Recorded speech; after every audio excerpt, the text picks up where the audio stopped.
پہلی رات تھی. سعدیہ دلہن بنی بیٹھی ہوئی تھی. آصف کمرے میں گیا. سعدیہ انتظار کر رہی تھی. آصف کوئی بات کرنے کی بجائے قالین پہ لیٹ کر سو گیا. سعدیہ حیران تھی. آصف نے بات تک نہیں کی مجھ سے. وہ اداس ہو گئی تھی. دوسرے دن بھی آصف نے سعدیہ کی طرف نظر اٹھا کر بھی نہیں دیکھا. بھلا ایک عورت کے لیے اس سے بڑا اذیت بھرا لمحہ اور کیا ہو سکتا ہے؟ دن گزرنے لگے. آصف گھر آتا، سعدیہ سے کوئی بات نہ کرتا. سعدیہ کھانا لے کر آئی.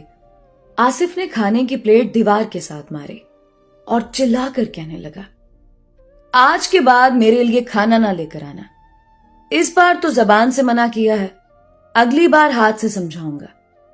سعدیہ کا جسم کانپنے لگا. آصف کی ماں پاس آئی. آصف، یہ کیا طریقہ ہے بات کرنے کا؟ تم کو شرم نہیں آتی کیا؟ آصف خاموش رہا. ماں، میرا منہ بند ہے، بند ہی رہنے دیں. سعدیہ نے پوچھا، خالہ، جب سے نکاح ہوا ہے آصف نے مجھ سے ایک بھی پیار بھری بات نہیں کی. میں نے کیا گناہ کیا ہے؟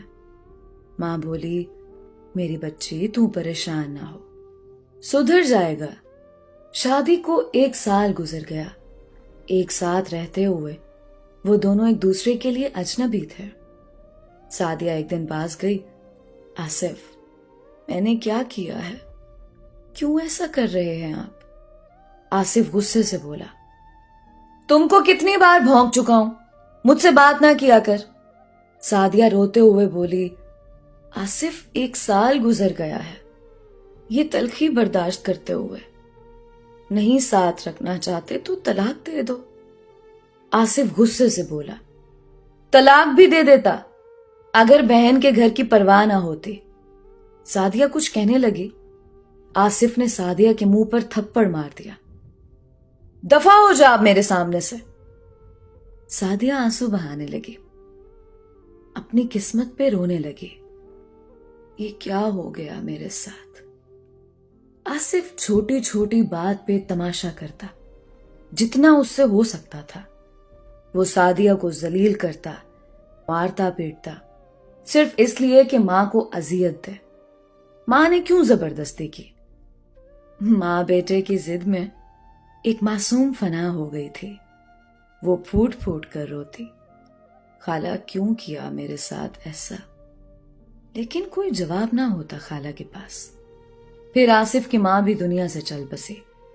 سعدیہ خاموش ہو گئی تھی، کسی سے کچھ نہ کہتی.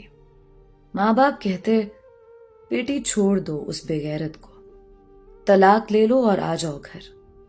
لیکن سعدیہ مڑ کر واپس دیکھتی، امی، میرے 9 سال برباد ہوئے ہیں آصف کے ساتھ.